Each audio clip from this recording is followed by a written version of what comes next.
Oke, sorry. Oke, halo selamat malam semuanya. Selamat malam Mas Fahmi. Selamat datang di kelasnya Kak Fahmi Adimara yang berjudul Adventure Photography Masterclass. Nah, nanti teman-teman boleh banget on cam dan juga on mic ya, karena untuk sistem Q&A-nya ntar teman-teman boleh langsung tanyakan ke Kak Fahmi secara langsung setelah pemaparan dari Kak Fahmi kayak gitu. Oke, mungkin sebelum kita masuk ke kelasnya, izinkan aku Alma untuk menjelaskan kembali sedikit mengenai Mazing Academy gitu ya. Nah, jadi Mazing Academy apa sih gitu ya buat teman-teman yang sudah join di masterclass-nya Kak Fahmi pasti sudah pernah ikut free class-nya juga. Jadi Mazing Academy ini workshop, webinar, juga course yang bakal meningkatin skill teman-teman khususnya di bidang-bidang yang teman sukai, salah satunya fotografi kayak gitu. Nah, selain itu, untuk Mazing-nya sendiri itu apa sih gitu ya? Jadi Mazing ini berguna banget untuk teman-teman buat bikin landing page ataupun single page yang bisa diintegrasiin ke link-link yang teman-teman punya gitu ya. Mungkin link YouTube, Spotify, atau Shopee, atau apapun bisa banget. Nah, dan bisa banget di-download di App Store ataupun di Google Play Store kayak gitu. Selanjutnya, ntar kalau teman-teman punya akun Mazing-nya pribadi, ntar tampilannya akan seperti ini. Ntar ini namanya link in bio ya teman-teman, ntar bisa custom, terus mungkin sesuai selera teman-teman gitu, bisa banget. Bisa lihat juga analitiknya, atau ntar teman-teman bisa gunain fitur forms atau URL shortener dan fitur-fitur lainnya yang sangat berguna kayak gitu. Ini beberapa content creators yang udah pakai link in bio-nya Mazing, ada Kak Fauzia Hanum, Kak Cintia Turida, dan juga ada Kak Wastu Kencana Aji. Oke, mungkin dari aku segitu aja. Kita langsung ke kelasnya Mas Fahmi. Sudah siap ya Mas ya? Oke, mungkin masih di mute Kak. Oke, siap Mbak. Oke, silahkan Mas untuk dimulai. Boleh langsung dimulai aja. Oke, selamat malam teman-teman. Terima kasih banyak buat kesempatannya, terutama untuk sharing session untuk malam ini. Ini aku izin untuk share screen.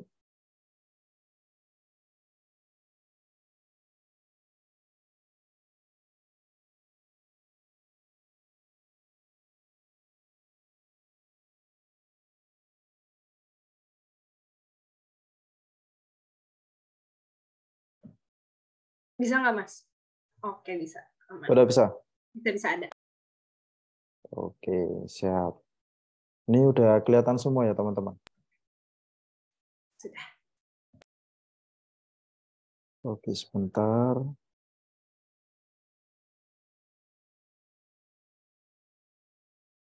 Oke, selamat malam teman-teman. Mungkin kemarin udah pada ikutan kelas yang sebelumnya. Jadi yang sebelumnya saya pernah sharing kepada teman-teman tentang apa itu adventure photography.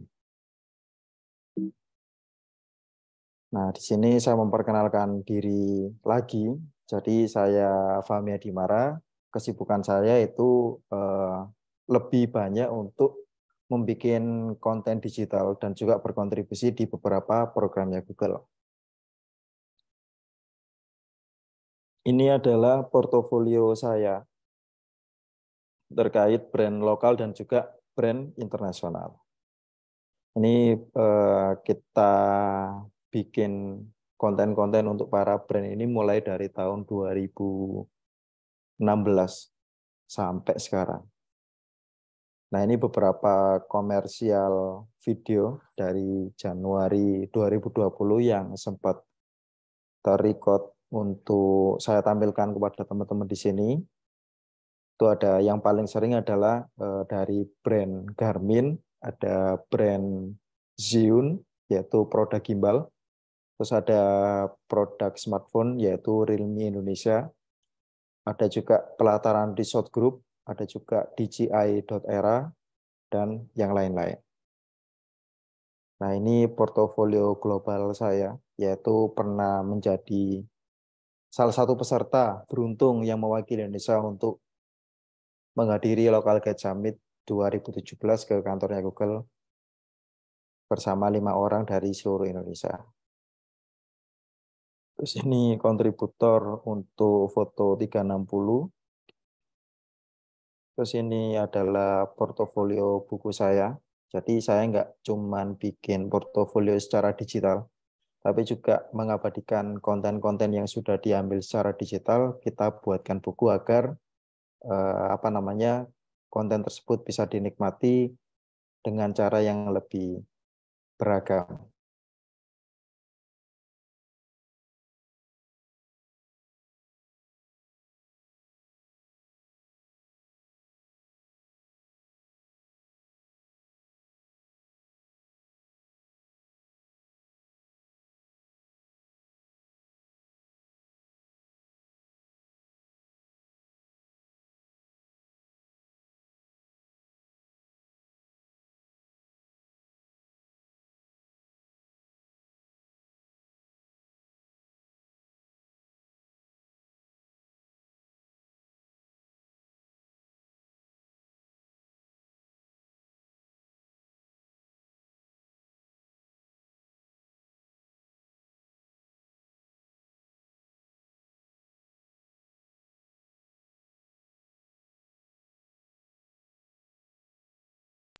Oke, mungkin Mas Fahminya terkendala koneksi, teman-teman. Jadi boleh ditunggu sebentar, ntar akan aku hubungi lagi.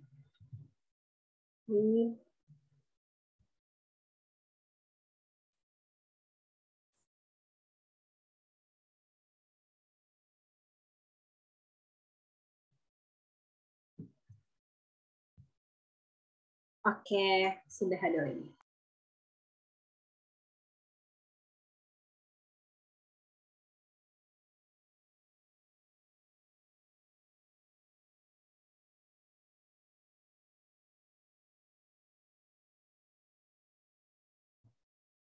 Mohon maaf ada Kendala kendala. koneksi ya, Mas?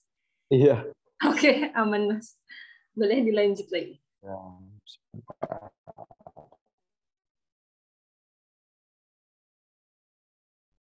oke, tadi sampai mana ya? Sampai sini ya? Sampai ya betul, Mas. Ya. Jadi kita sebenarnya mendalami dan menyukai fotografi adventure ini mulai dari tahun 2015 sampai akhirnya kita dipercaya untuk menggarap beberapa divisi brand baik skala lokal maupun internasional. Nah, ini secara gamblang, fotografi petualangan adalah fotografi yang kita abadikan di alam bebas, di outdoor, dan biasanya melibatkan olahraga ekstrim. Tapi sekarang banyak yang mengartikan adventure fotografi ini fotografi untuk di outdoor juga. Jadi fotografi di outdoor itu yang kaitannya dengan olahraga ekstrim, ada fotografi untuk olahraga ski, ada fotografi untuk pendakian gunung, fotografi kayak, terus fotografi underwater juga bisa dikatakan sebagai kategori adventure fotografi. Nah, apa aja yang biasanya kita persiapkan untuk sebelum kita mengambil konten-konten adventure fotografi? Yang pertama adalah kita harus memilih lokasi yang menarik. Ini mungkin teman-teman udah tahu nih destinasi-destinasi pariwisata alam yang ada di Indonesia. Itu kan banyak banget. Jadi kita secara melalui diskusi, baik itu sama teman, terus kita melakukan diskusi dengan tim, ataupun kita mengerucutkan destinasi yang akan kita pilih nantinya, pastinya teman-teman bisa memilah mana aja destinasi-destinasi yang kaitannya dengan adventure fotografi. Biasanya kalau adventure fotografi ini kaitannya dengan pemandangan alam, terus tempat-tempat yang hidden gems yang baru naik ke permukaan, yang baru viral, yang belum banyak diketahui orang juga. Dan yang pasti destinasi tersebut sesuai dengan tema petualangan yang bisa kita gali potensi visualnya yang nantinya harapannya kita bisa bikin konten yang menarik. kalau dulu 2016-2017 kita, karena basisnya kita ada di Surabaya dan Jawa Timur, kita lebih mengulik untuk destinasi-destinasi pariwisata alam yang kaitannya dengan adventure. Kita bikin konten dengan cara amati, tiru, dan modifikasi. Biasanya kita memilih beberapa destinasi pilihan, terus kita kerucutkan mana aja yang menjadi destinasi yang tergolong kategori adventure. Selanjutnya kita mencari referensi-referensi dari konten kreator luar negeri untuk tiru bagaimana stylenya, bagaimana tren di global ini seperti apa, terus tone untuk warna kontennya nanti akan seperti apa, dengan harapan konten yang akan kita buat nantinya itu bisa menyerupai konsep yang seperti konten kreator global. Harapannya adalah konten kita bisa lebih menarik dan bisa meningkatkan pengunjung wisata ataupun wisatawan bisa datang ke tempat yang udah kita datangi tadinya. Karena saat itu kita melihat sendiri bahwa ketika ada destinasi yang sudah terkelola dengan baik, terutama ada dukungan dari pemerintah kabupaten maupun kota terhadap destinasi tersebut, itu bisa menaikkan taraf hidup masyarakat sekitar. Yang awalnya dulu sekitar destinasi itu masyarakatnya cuma bertani dan berkebun, dengan adanya destinasi pariwisata yang lagi naik daun dan banyak kunjungan pariwisata baik itu wisatawan lokal maupun internasional, itu banyak masyarakat yang akhirnya terbantu taraf hidupnya. Yang biasanya tiap hari bertani dan berkebun, mereka bisa menambah pundi-pundi ekonomi mereka, seperti menjadi guide. Apabila mereka punya rezeki lebih, bisa bikin warung yang ada di sekitar, terus bikin lahan parkir, bahkan ada juga yang bikin guest house. Dari situ kita akhirnya tergerak untuk lebih mengulik destinasi-destinasi pariwisata yang kaitannya temanya adventure, dengan harapan lebih bisa mendatangkan para wisatawan luar negeri ke Jawa Timur. Nah, pilihan destinasi yang kita udah pilih pastinya akan menambah referensi visual kita. Jadi sudah banyak banget apabila sekarang teman-teman mencari referensi baik itu di Instagram, di Pinterest, di TikTok maupun di YouTube. Sekarang udah banyak banget referensi-referensi konten kreator yang sudah datang ke Indonesia, dan itu mungkin teman-teman bisa menggunakan teknik ATM agar bisa menambah referensi teman-teman ketika membuat konten. Nah, selanjutnya adalah rencanakan dengan baik. Nah, kaitannya perencanaan ini akan berkaitan dengan budgeting ketika teman-teman akan melakukan perjalanan adventure nantinya. Nah, mungkin teman-teman mulai bisa menentukan saat-saat terbaik untuk mengambil konten tersebut, seperti apakah tempat tersebut itu cocok untuk sunrise ataupun untuk sunset. Itu bisa menjadi perhatian khusus buat teman-teman agar nantinya konten yang akan dihasilkan itu bisa lebih bagus lagi. Termasuk juga faktor-faktor cuaca dan juga musim. Apabila ada peristiwa ataupun kaitannya dengan bencana alam, itu teman-teman harus mengetahui apakah di tempat destinasi yang akan kita kunjungi itu lagi ada bencana atau enggak. Termasuk juga apakah lokasi yang akan kita kunjungi itu dalam keadaan musimnya kemarau atau musimnya lagi penghujan. Karena akan berdampak banget ketika teman-teman akan bikin konten baik itu foto maupun video. Katakanlah kalau teman-teman datang pas kemarau, otomatis banyak tanaman-tanaman yang ada di sekitar destinasi wisata itu akan menguning.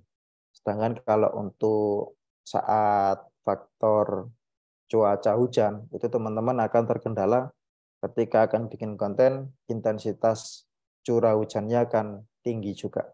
Jadi itu akan menjadi kendala ketika kita sudah ada di destinasi wisata tersebut.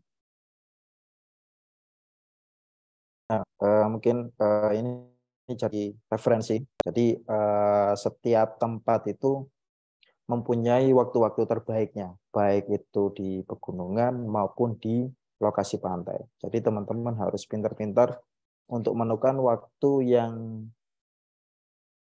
yang kita tentukan kapan akan kita datangi. Nah, selanjutnya persiapkan peralatan yang tepat. Jadi kira-kira peralatan fotografi ataupun videografi yang seperti apa yang akan kita butuhkan? Apakah menggunakan kamera? Apakah akan menggunakan smartphone? Itu teman-teman harus memperhitungkan nilai dan minusnya. Kalau misalnya bawa kamera DSLR maupun mirrorless, biasanya teman-teman bisa membawa lensa tambahan dengan harapan untuk mengambil berbagai jarak untuk mengambil konten yang kita inginkan. Apabila kita menggunakan smartphone ataupun ponsel, pastikan aplikasi kamera yang akan kita gunakan di smartphone itu juga memadai. Terus otomatis apabila kita akan bereksperimen atau lebih mengeksplor kegunaan si smartphone, kita bisa menggunakan tripod ataupun lensa tambahan. Jangan lupa untuk membawa baterai cadangan, terus kartu memori yang sudah di backup sebelumnya, dalam artian ketika kita akan melakukan perjalanan dan mengonten pelanggan, teman-teman harus mengosongi kartu memori dan jangan membawa satu aja. Dengan harapan apabila di suatu momen ada ada kendala yang tidak terduga, misalnya memorinya tidak terbaca, itu bisa kita backup dengan menggunakan memori yang satunya lagi. Dan otomatis kita juga harus membawa perlengkapan pembersih kamera. Jadi harus buat tentang alat untuk membersihkan kamera ini, karena kalau kita bersihkan menggunakan katakanlah kain dari kaos ataupun benda-benda yang kita nggak tahu apa itu nanti akan melukai si kamera ini ataupun menjadikan baret, itu akan mempengaruhi hasil konten kalian untuk selanjutnya.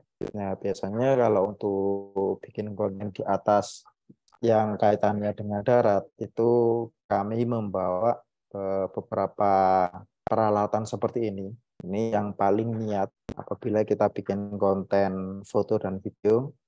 Kita biasanya bawa DSLR, kita bawa lensa, itu ada yang lensa fix, terus ada lensa zoom, terus ada memori, jadi memorinya nggak cuma satu aja, tapi ada beberapa backup juga.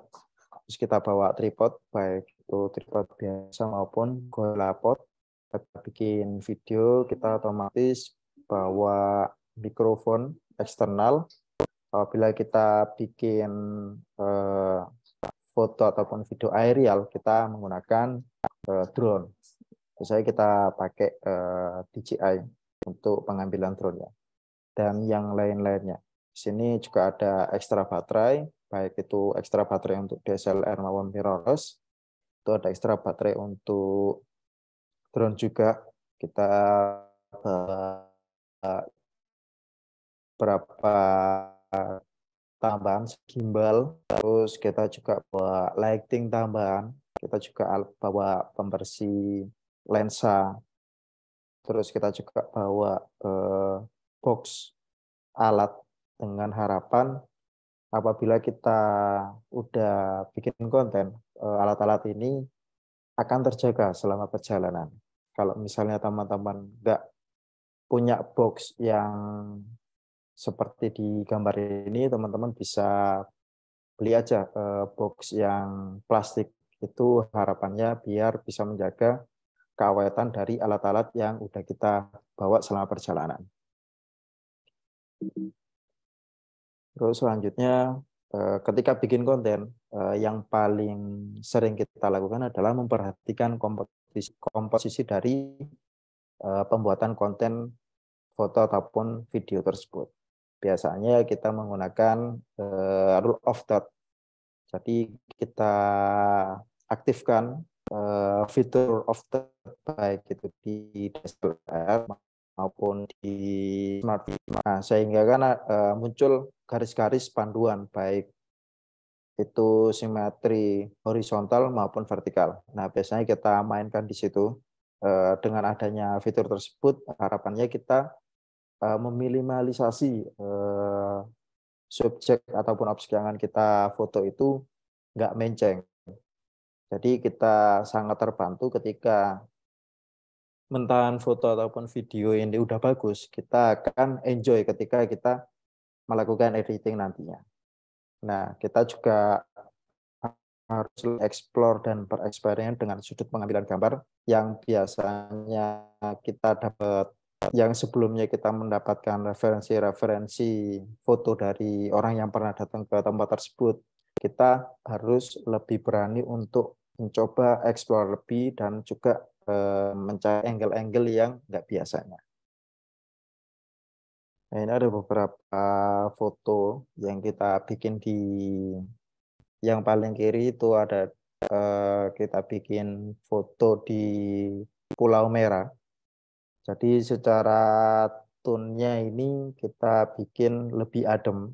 Kita pakai referensi dari teman-teman yang ada di luar negeri sana. Terus yang di tengah kita pakai yang lebih adem lagi, dan juga sebelah kanan itu kita nggak cuman mengeksplor dari sudut angle-nya aja, tapi kita minta untuk talentnya ini mengeksplor bagaimana baiknya. Kita mencoba untuk berdiskusi juga. Jadi kira-kira kita udah di tempat ini nih, kita udah bikin konten yang sesuai dengan keinginan kita. Nah, tinggal kita mencoba eksplor kira-kira yang bisa kita manfaatkan seperti apa. Akhirnya kita coba untuk melakukan menyuruh si talent ini agar lompat. Nah, ini kebetulan yang kita framing adalah salah satu foundernya akun dari Australia, namanya Livok. Jadi dulu kita ajak untuk kita undang ke Indonesia, kita ajak untuk explore 16 hari, mulai dari Jogja, Surabaya, Lumajang, Bromo, dan juga Bali. Nah, kita ajak untuk mengeksplor ke destinasi-destinasi adventure dengan harapan ketika kita berkolaborasi nantinya tempat-tempat tersebut bisa lebih dikenal oleh wisatawan luar. Nah, setiap tempat yang kita kunjungi tadi itu kita bikinkan workshop secara gratis kepada teman-teman konten kreator yang ada di lokal. Jadi kita lebih memberikan inspirasi kepada teman-teman, kira-kira bagaimana sih pola pikir konten kreator yang ada di luar negeri sana ketika datang ke Indonesia. Itu experience yang kita sharing kepada teman-teman. Nah, ini juga ini kita ambil di Lumajang, yang bagian kiri juga Lumajang kita ambil pakai menggunakan drone. Kita tetap menggunakan komposisi juga. Terus yang bagian kanan kita ambil di air terjun Kapas Biru, lokasinya di Lumajang juga.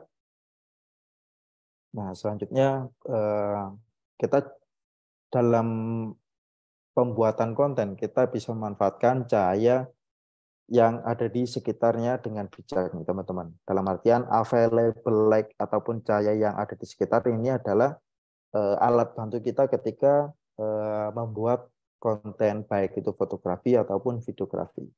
Nah, kira-kira objek ataupun subjeknya akan kita taruh mana nih, agar foto ataupun konten yang akan kita bikin nantinya lebih dramatis. Jadi kalau misalnya memungkinkan kita arahkan talentnya akan seperti apa, itu biar kontennya itu lebih bagus lagi nantinya. Nah, ini seperti ini nih. Seperti ini contohnya apabila kita di pagi hari akan sangat terbantu ketika matahari itu dalam keadaan sunrise, dalam waktu-waktu momen sunrise, itu kita manfaatkan pendar cahayanya. Nah, pendar cahayanya ini harus kita kejar nih. Kita standby dari mulai gelap sampai akhirnya cahayanya soft dan pendarnya itu bagus. Jadi kita ambil di Lumajang juga yang paling kiri. Kita posisikan talentnya ini lari di sela-sela pohon-pohon yang ada di hutan tersebut. Jadi kita pengambilannya pakai drone, jadinya kan seperti itu. Terus yang di tengah ini adalah kita bikin konten saat ngecamp di Bromo. Jadi cahaya yang dimaksud tadi adalah baik itu cahaya alami maupun cahaya buatan. Itu bisa kita manfaatkan ketika kita membuat konten. Terus yang bagian kanannya ini momen pagi hari juga. Kita manfaatkan cahaya matahari yang baru datang pas pagi hari, pas sunrise. Itu otomatis kan muncul ray of light-nya. Jadi cahaya yang masuk ke objek ini akan lebih kuat apabila kita tambahkan elemen seperti apakah asap atau debu. Nah, di sini kita membuat debu menggunakan sepeda motor. Jadi yang awalnya itu nggak ada debu, nggak ada asap, kita pakai bantuan sepeda motor KLX ini untuk membuat atraksi biar kontennya lebih atraktif lagi.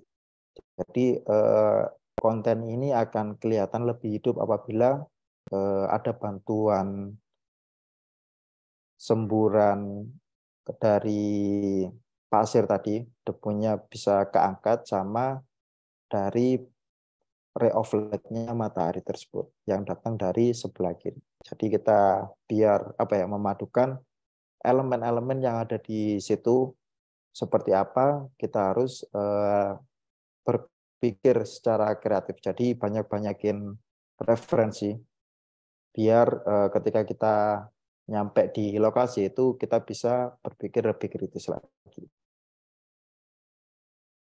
Nah, yang selanjutnya adalah teman-teman jangan lupakan untuk bagian detailnya. Karena di saat kita melakukan eksplorasi, apabila kita melakukan perjalanan petualangan, jangan lupa untuk mencari detail-detail kecil yang menarik di sekitar kita. Nah, di foto ini kita dapat momen, kita dapat layering di Gunung Bromo yang biasanya teman-teman datang ataupun yang bikin konten di area di area Bromo mungkin sangat beruntung apabila mendapatkan momen ini. Nah, momen ini kita dapatkan saat sunrise juga.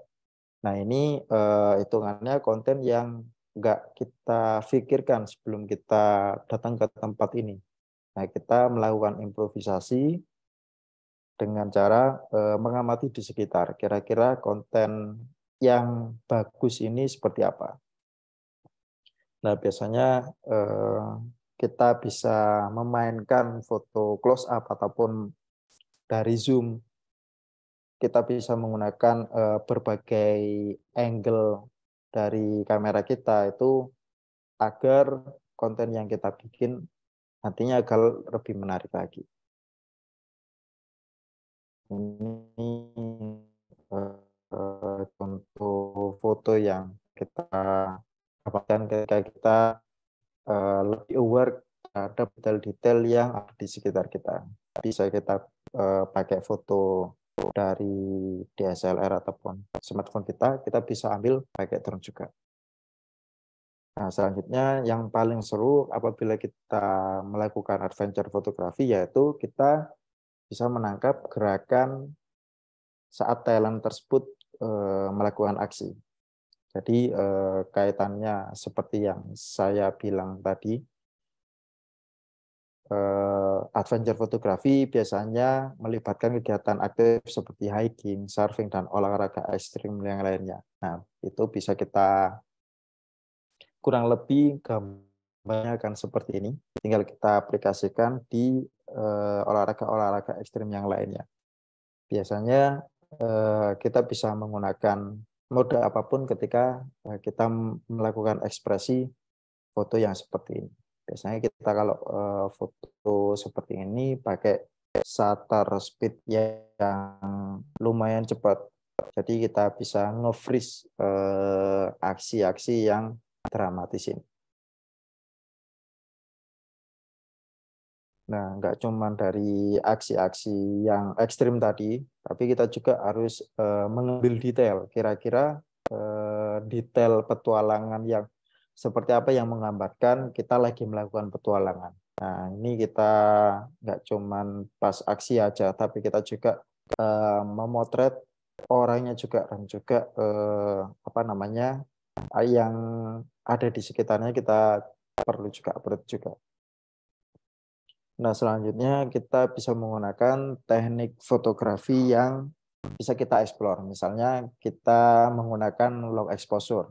Misalnya kita menciptakan efek kabut ataupun aliran yang lembut apabila kita membuat konten di air terjun. Kita bisa menggunakan time lapse juga apabila kita akan menggunakan ketika merekam perubahan yang katanya dengan durasi waktu. Atau juga kita bisa menggunakan HDR untuk mengatasi kontras yang tinggi antara highlight dan juga shadow. Nah, jadinya akan seperti ini sampelnya. Kita ambil pakai drone yang paling kiri, kita setting ke HDR dengan harapan ombak yang terlihat dari atas itu terlihat lebih jelas. Terus yang sebelah kanan juga kita pakai HDR juga. Terus yang paling kanan kita juga pakai HDR juga. Selanjutnya, ketika kita udah pengambilan konten, selanjutnya kita harus melakukan kurasi kepada beberapa konten-konten yang udah kita bikin sebelumnya. Kita lanjut ke proses editing. Nah, di proses editing ini usahakan teman-teman ini dalam keadaan senang ataupun happy. Karena nantinya apabila mood kita ini dalam keadaan baik, harapannya itu kita bisa memberikan hasil yang terbaik ketika untuk melakukan editing. Nah, biasanya yang kita gunakan ketika mengedit foto itu biasanya kita lebih sering menggunakan aplikasi Adobe Lightroom yang ada di PC ataupun di notebook. Kalau misalnya kita terburu-buru, kita juga bisa menggunakan Adobe Lightroom yang ada di smartphone juga. Nah, ini adalah beberapa hasil editing yang kita edit menggunakan HP, juga Lightroom untuk komputer. Jadi di sini kita nggak ada perbedaan. Jadi kedua-duanya ini hasilnya sesuai dengan keinginan kita. Jadi apabila kita nggak mood untuk melakukan editing, kita stop dulu. Apabila kita udah punya mood untuk melakukan editing, kita lanjutkan untuk proses mengeditnya. Terus selanjutnya setelah kita bikin konten, otomatis kita akan mengunggahnya ke sosial media, baik itu sosial media yang nantinya kita bagikan secara gratis ataupun ke platform-platform yang bisa kita menghasilkan penghasilan tambahan seperti Shutterstock yang mungkin teman-teman udah pada tahu. Nah, di situ kita bisa, kalau di sosial media biasanya kita menceritakan pengalaman serunya ketika kita mendatangi destinasi tersebut ataupun informasi tentang destinasi tersebut. Biasanya kita menyiapkan pesan-pesan atau cerita yang unik dari perjalanan itu sendiri dengan harapan orang yang melihat karya kita dan membaca cerita kita di caption itu bisa menikmati karya kita seutuhnya. Ini ketika saya bikin konten di Annapurna Basecamp. Yang sebelah kanan menggunakan kamera DSLR, yang sebelah kiri menggunakan kamera HP. Jadi nggak ada bedanya antara kamera DSLR dan juga kamera HP, teman-teman. Jadi kita bisa manfaatkan kedua-duanya. Jadi saya biasanya bawa kamera DSLR dan juga kamera HP ini untuk saling membackup. Apabila misalnya kamera DSLR ini trouble, itu bisa kita bikin konten pakai menggunakan HP. Nah, selanjutnya kita juga bisa mengabadikan interaksi manusia dengan alam. Biasanya ini bisa kita dapatkan apabila kita melakukan aktivitas baik itu maupun yang ada di masyarakat. Kalau kita bicara tentang adventure fotografi, otomatis kita akan merekam bagaimana kondisi alam ataupun puncak gunung itu yang ada di sekitar para pendaki gunung, para peselancar yang lagi memainkan ombak-ombak besar yang ada di lautan, ataupun kita juga bisa merekam kegiatan-kegiatan yang lainnya. Nah, ini bisa kita abadikan dengan harapan bisa kita jelaskan interaksi manusia dengan alam saat itu juga, itu serunya akan seperti apa. Nah, seperti ini yang paling kiri saya ambil itu pas di ND. Ini kita lagi jalan-jalan di sekitar dermaga pantai. Kita melihat ada anak kecil yang sedang duduk-duduk setelah dia melakukan salto ke laut. Akhirnya kita menggunakan kamera, kita abadikan. Kalau yang sebelah kanan kita ambil di Jawa Timur, kita setting dengan harapan kita bisa memberikan informasi bahwa skala dari air terjun dengan orang ini seperti ini. Jadi ketinggian air terjun ini sangat tinggi sekali, kira-kira lebih dari 100 meteran.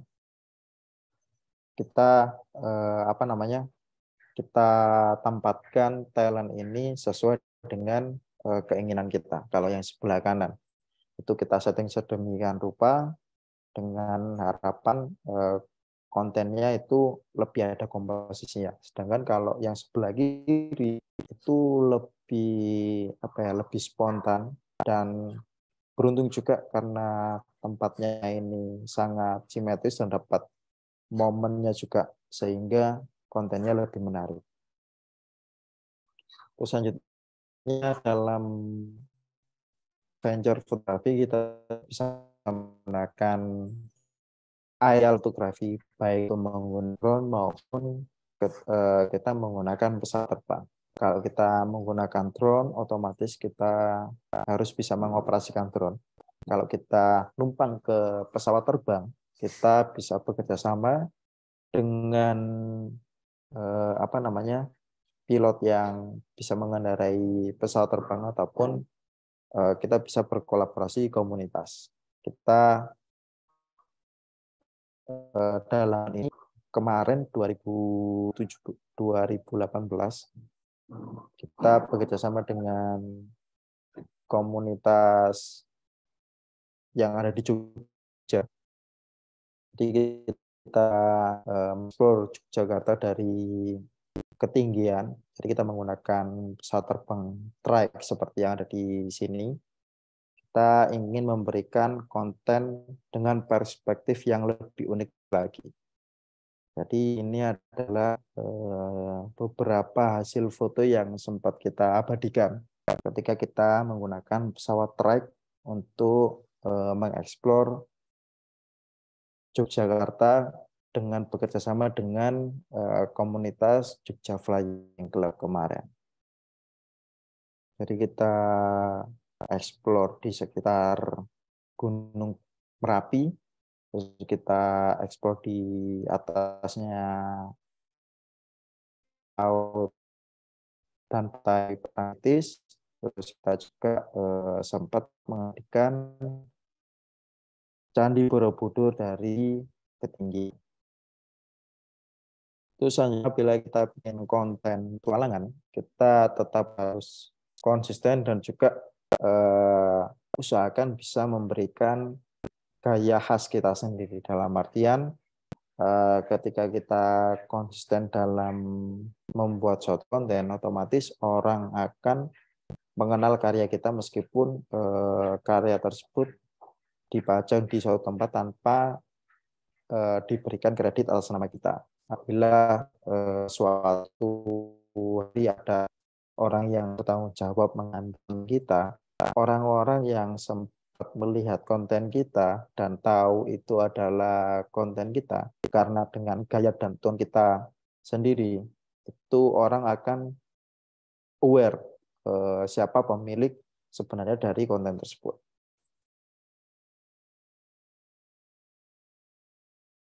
Nah, ini ada perbedaan gimana tone itu bisa mempengaruhi gaya suatu konten, termasuk konten kreatornya itu sendiri.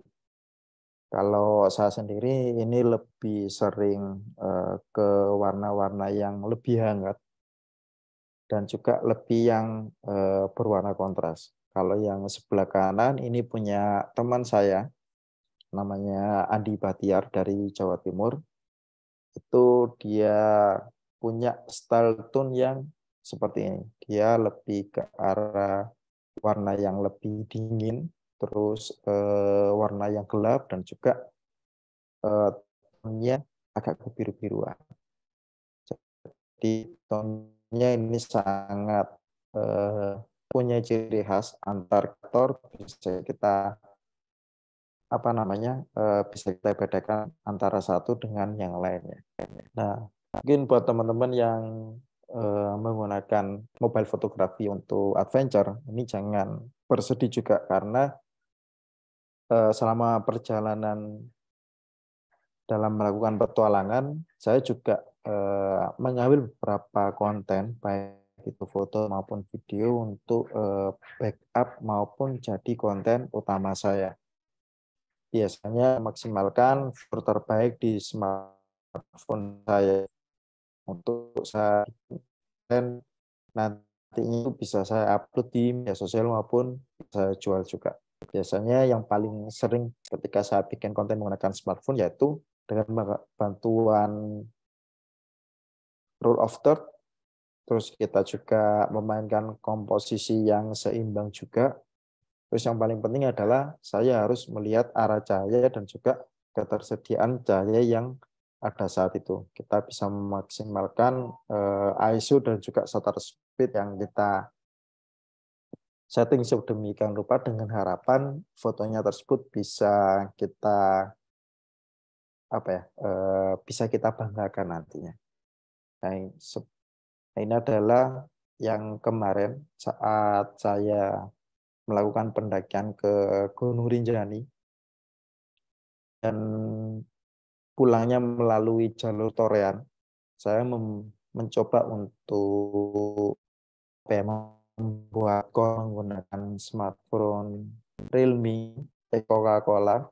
Di sebelah kiri adalah tampilan foto bukti kalau saya bawa Realme Coca-Cola. Dan sebelah tengah ini adalah hasil foto smartphone dalam kondisi mentah. Ini belum diedit sama sekali, hasilnya seperti ini. Nah, setelah saya melakukan editing, saya bisa mendapatkan hasil yang seperti di kanan ini. Ini hasilnya nggak kalah menarik ketika kita upload di sosial media. Jadi orang-orang akan tahu bahwa dengan adanya watermark ini adalah hasil dari smartphone yang saya pakai kemarin untuk mengabadikan gambar seperti ini.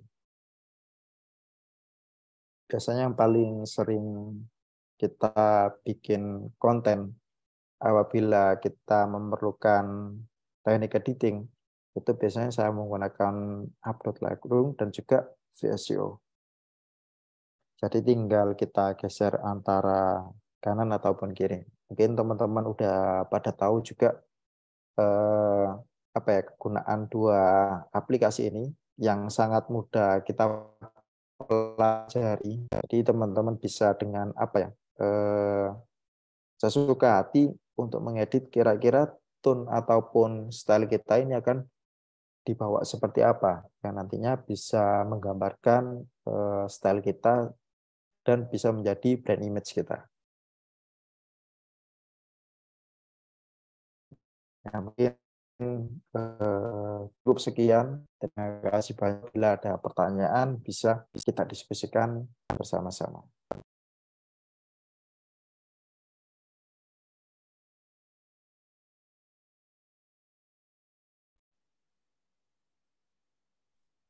Oke, mungkin untuk teman-teman yang punya pertanyaan boleh langsung diajukan ke Kak Fahmi dengan caranya on cam aja dan on mic gitu ya, biar kelasnya interaktif gitu. Jadi teman-teman boleh banget langsung on cam dan on mic untuk bertanya ke Kak Fahmi gitu.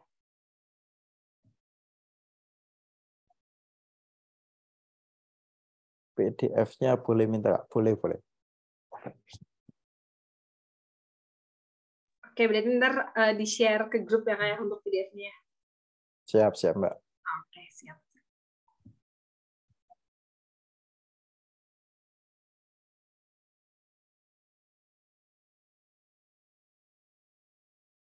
Oke, sama-sama.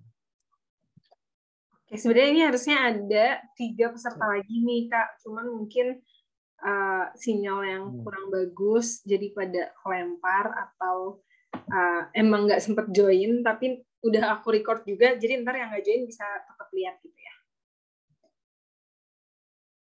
Siap. Ini ada pertanyaan nih, Mbak. Aku jawab langsung, Mbak ya.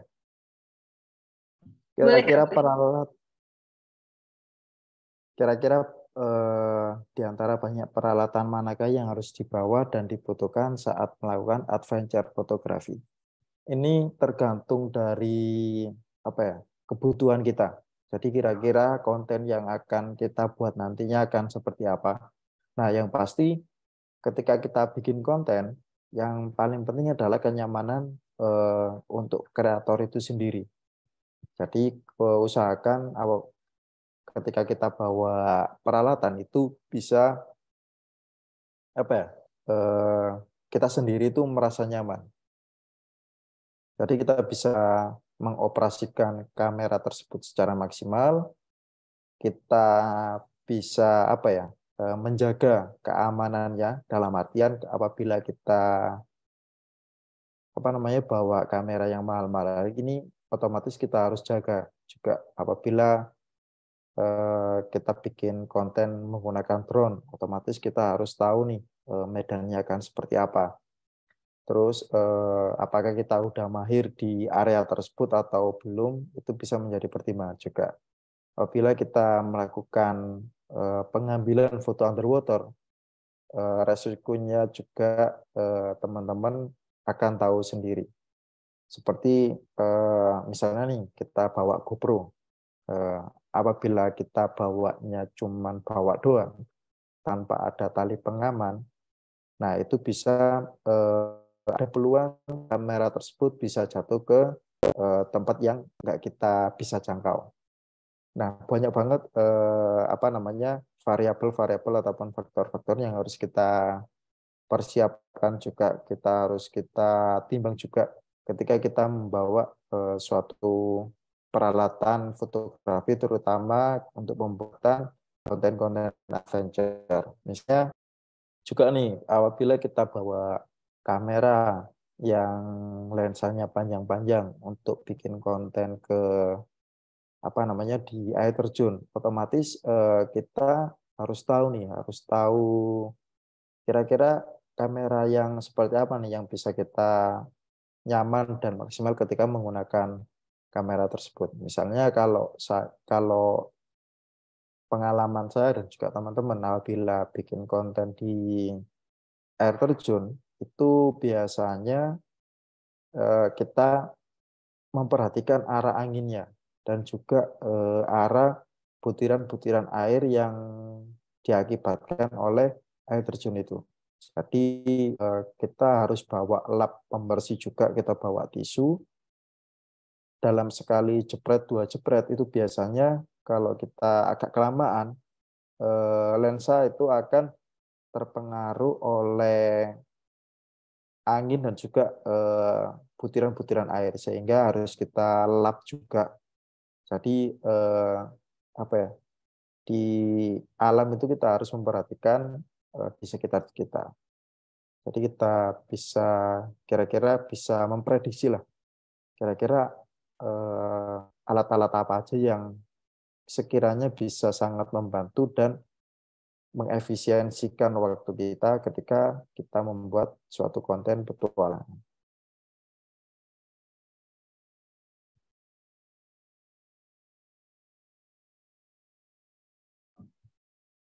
Oke, semoga menjawab ya Mas untuk pertanyaan dari Kak Taufik gitu. Mungkin ada pertanyaan lain dari Kak Ardi, Kak Ariel, karena kita masih punya banyak waktu nih sampai jam 21.30 gitu. Cuma kalau memang ntar sudah tidak ada pertanyaan, bisa kita akhiri lebih awal aja ya, Kak. Siap, siap, Mbak.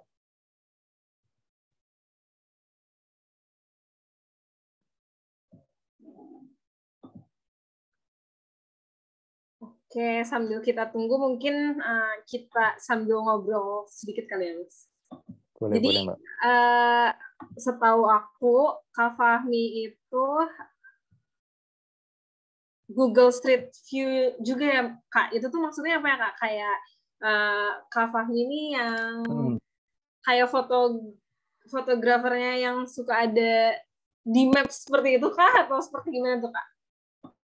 Kalau jadi balik lagi cerita bahwa di programnya Google Maps itu kalau teman-teman pernah mengulik ataupun menggunakan Google Maps, di situ kan ada foto 360 nih.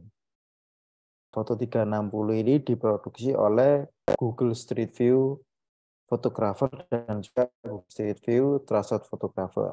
Jadi kalau Google Street View Photographer ini dari karyawannya Google langsung. Biasanya mereka menggunakan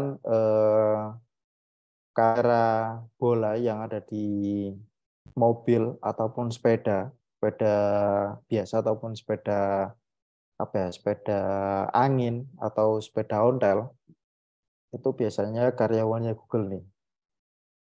Nah, itu dibayar oleh Google-nya langsung.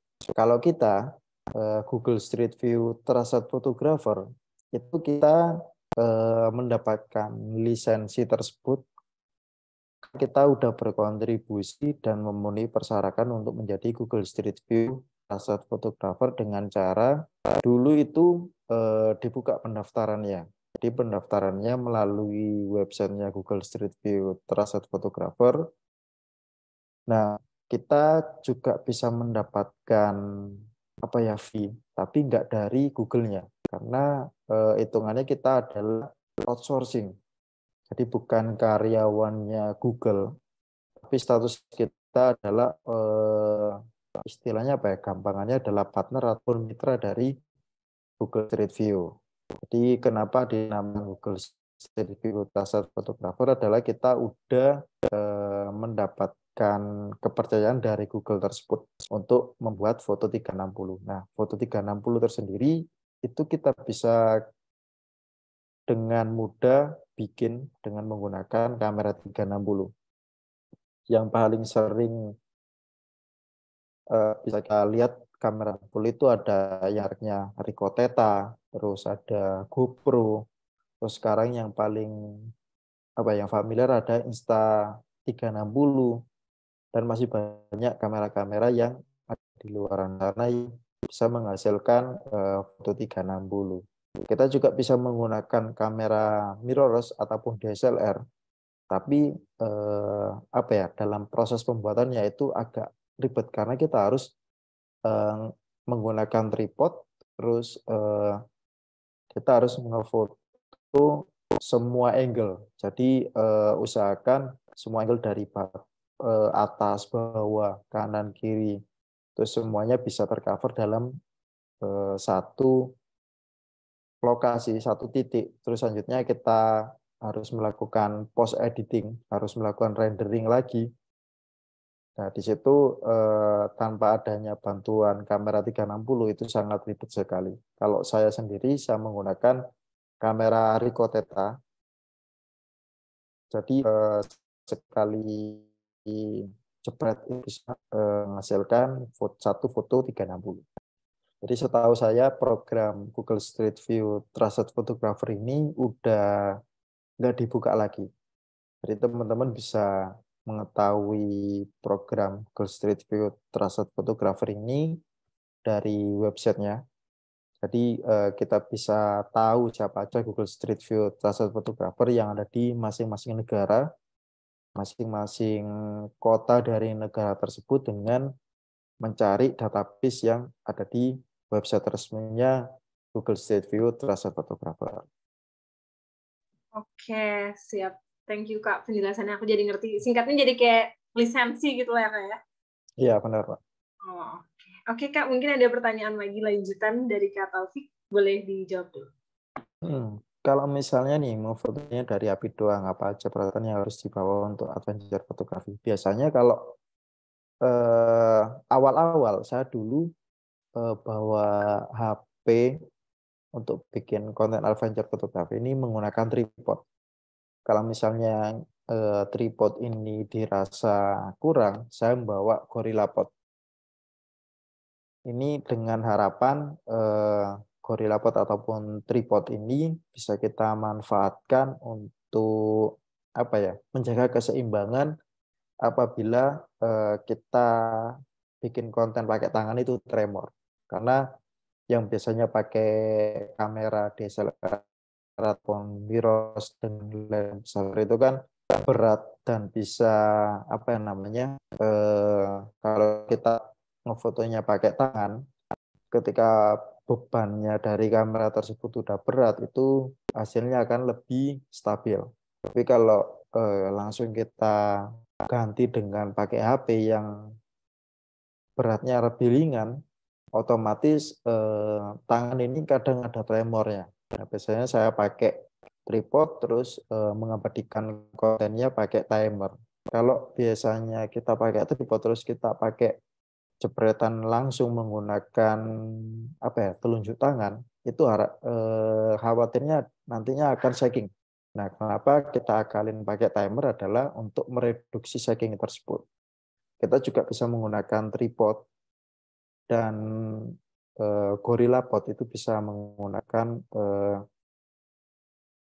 untuk apa ya, memproduksi konten seperti slow speed fotografi, terus bisa kita gunakan untuk pembuatan konten time lapse, terus kita bisa menggunakan untuk konten bikin Milky Way, terus kita bisa menggunakan untuk bereksperimen lagi, misalnya menggunakan apa ya, teknik fotografi star trail. Misalnya sih saya seperti itu untuk apa, ketika menggunakan apa ya, kamera dari HP untuk bikin foto ataupun video. Misalnya ada gimbal, kita bisa menggunakan gimbal untuk HP juga agar konten yang akan kita bikin itu harapannya lebih apa ya, lebih proper lagi. Karena fungsi dari gimbal sendiri adalah menghaluskan apa ya, gerakan-gerakan yang apa ya, yang patah-patah. Misalnya kalau kita pakai tangan kan kita biasanya patah. Kalau pakai gimbal kita gerakannya lebih smooth lagi. Kita juga bisa maksimalkan gimbal itu fungsinya seperti tripod juga.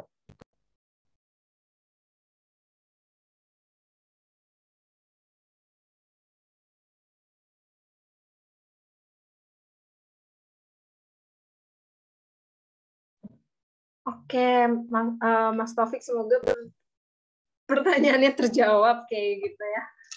Jadi Kak, kalau sekarang ini kesibukan Kak Fahmi memang full time fotografer gitu ya? Jadi kalau full time-nya ini lebih ke digital content creator sih, Kak. Jadi jangan kira-kira dapat uangnya dari mana nih untuk kita berkarir di dunia konten digital, utamanya menjadi seorang adventure photographer ataupun outdoor photographer. Nah, dari 2016 sampai sekarang dengan fokus di di bidang ini, saya bisa menghidupi diri saya dan juga beberapa tim saya melalui konten-konten yang kaitannya dengan outdoor fotografi ataupun adventure fotografi. Bahkan yang terbaru ini, saya tadi dapat email dari Canon Pusat untuk mereview produknya mereka untuk dibuatkan konten adventure fotografi. Oke, tapi kalau aku sendiri sering lihat di SG-nya, kalau Kak Fahmi ini suka mengisi acara juga gitu ya, Kak? Di universitas-universitas. Itu biasanya memberikan edukasi tentang apa tuh, Kak? Sama, Mbak, seperti yang di kelas ini tadi, tapi nggak terlalu detail seperti di kelas ini. Jadi saya memberikan inspirasi aja sih kepada teman-teman yang kaitannya di komunitas ataupun di teman-teman mahasiswa bahwa ketika kita menekuni suatu kesibukan yang positif dan bisa memberikan dampak kepada masyarakat, itu hasilnya akan kembali ke diri kita sendiri. Misalnya yang paling bisa diukur adalah kita bisa mendapatkan kepercayaan dari orang lain. Terus yang yang nggak sampai hitungannya yang nggak sampai saya bisa pikirkan adalah mulai dari 2017, 2018, 2021 itu saya mendapatkan penghargaan dari Bupati Sidoarjo. Terus 2021 juga itu mendapatkan penghargaan dari Gubernur Jawa Timur untuk 2 awards. Jadi yang awalnya cuman main sosial media aja, cuman jalan-jalan aja dengan hobi fotografi untuk mengabadikan momen-momen yang ada di alam, kaitannya dengan petualangan, itu bisa mendapatkan banyak hal. Nah, dari situ saya memberikan informasi peluang-peluang yang bisa dibuka dari profesi sebagai digital content creator kaitannya dengan adventure fotografi kepada teman-teman komunitas maupun mahasiswa. Jadi lebih ke arah sharing pengalaman. Oh, berarti selain jadi fotografer juga, lebih sering sharing juga gitu ya, Kak ya? Benar, Pak. Oke, Kak, mungkin sudah tidak ada pertanyaan lagi nih, Kak, dari peserta.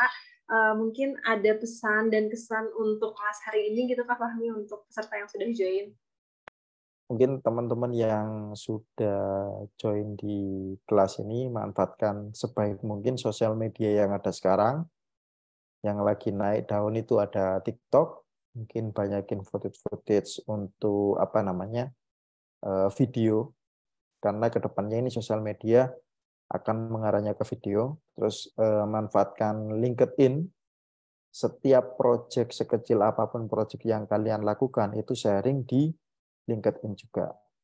Nah, bagaimana kita memanfaatkan LinkedIn adalah kita jelaskan deskripsinya, posisi kita di project itu seperti apa, dan juga kita perlu mendokumentasikan BTS ketika kita mengeksekusi project tersebut. Karena nantinya akan banyak banget peluang-peluang yang akan teman-teman dapatkan dari LinkedIn, TikTok, Instagram, platform sosial media yang lain. Oke, Kak, berarti harus memanfaatkan sosial media yang ada gitu ya, Kak ya? Benar-benar, Pak. Kalau dari Kak Fahminya masih ada yang ingin disampaikan lagi atau sudah cukup saja gitu atau gimana nih Kak? Sudah cukup, Mbak. Berarti untuk materinya sudah tersampaikan secara jelas gitu ya Kak ya, dan semoga teman-teman dapat mengerti gitu. Oke, paling karena sudah tidak ada pertanyaan, Kak Fahmi sudah selesai. Untuk kelas hari ini aku cukupkan ya Kak ya. Siap, Mbak. Terima kasih untuk waktunya Kak Fahmi, terima kasih untuk waktunya teman-teman semua. Sampai ketemu di kelas selanjutnya. Kelas ini aku tutup. Terima kasih ya Kak Fahmi untuk waktunya.